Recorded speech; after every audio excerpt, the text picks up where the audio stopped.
Today we have the best of the best in the smartphone category. This here is a special color titanium blue Samsung Galaxy S24 Ultra 256 GB variant. I purchased it in February, exchanging my old S22 Ultra and using it as my daily and only driver for 8 months. Let's go into the detail and see how it fared so far. It still comes with a familiar boxy Ultra, or shall I say Note design. Now some might argue about these sharp corners penetrating into their palms and preferred a rounder shape like the regular S24 and S24 Plus. But to me personally, this square shape is what makes it stand out in the crowd of other flagships in the market. Apart from the camera, this is what differentiates an Ultra from a regular or a plus size model. The back and the front are now completely flat. The frame is now titanium, which certainly makes it more tough and durable than before. But what stands out is that this titanium frame is now totally and completely fingerprint free. The aluminum or even the stainless steel has been known to be too fingerprint friendly, so much so that you literally need to keep wiping them off while using. Whereas this titanium won't show any signs of fingerprint even after prolonged usage. Further talking about the design, the camera layout and cutouts remain the same, and Samsung is pushing this design even in their mid-range and budget phones as well. To be honest, it does give the phone a much neat and clean look.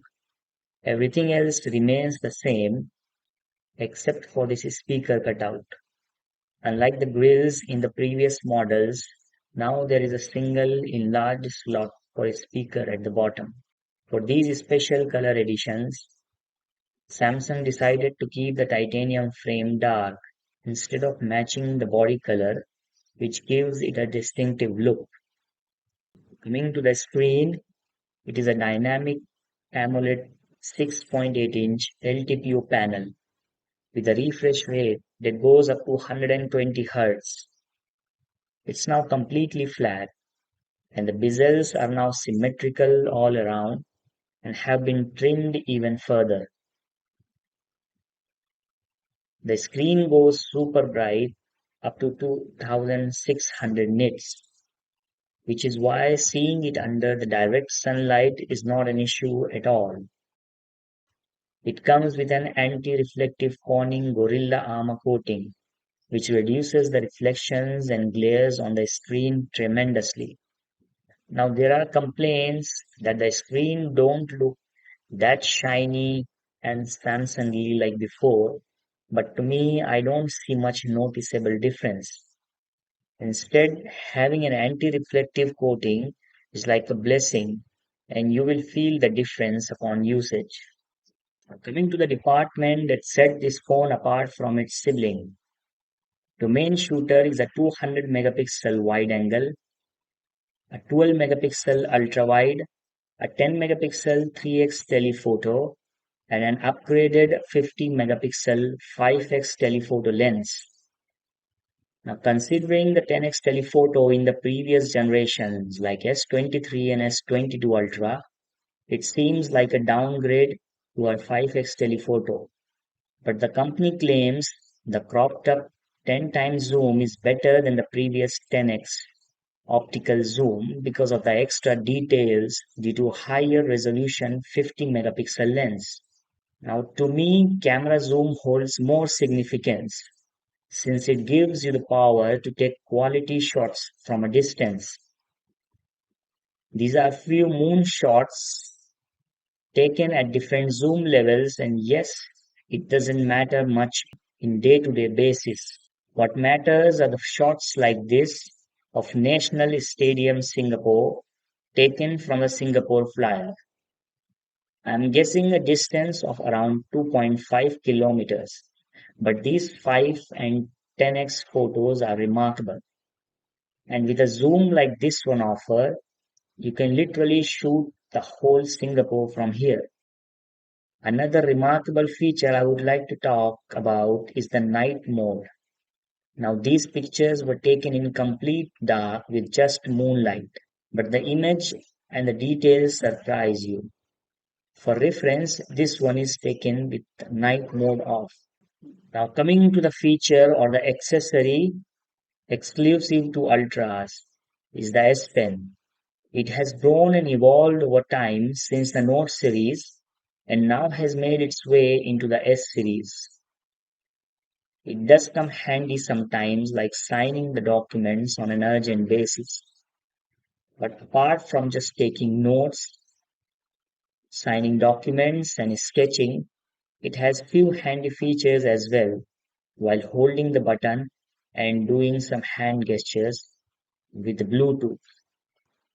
I feel that the S Pen has more usability, or you can be more creative with a tablet given their huge screen size than a smartphone. This year, the bottom of the pen has flattened to align with the flat side, but it still comes in the way of making the phone stand on its own. Or maybe it is meant to be taken out while doing so, since you can take pictures from a distance if you don't have the S Pen with you. But I will still suggest against doing that, since the phone has a higher chance of falling down. And if it does, it's going to cost a fortune for the screen replacement. This year, Samsung has come down heavily on Galaxy AI features than other incremental hardware updates. We will not be going into the details, but there are few useful and fun to use features. Starting with the photo editing options, like you can resize, remove the objects, and it works surprisingly well sometimes. Another one is a sketch to image. Now, I can't do much on this, but I have seen on reels and shorts people drawing some amazing stuff and getting equally incredible results as well. Circle to search is something you will be using more often, and it does come handy at times. The results are reliable and accurate too. One thing for sure is that this AI is going to have a major driving factor in future smartphone sales, which is why we saw Apple too jumping on the AI wagon without actually releasing it with the fresh iPhone 16. Even after 9 months since its release in January this year, this Ultra still holds on tough to its position, packed with features and accessories that no other smartphones in the market offers.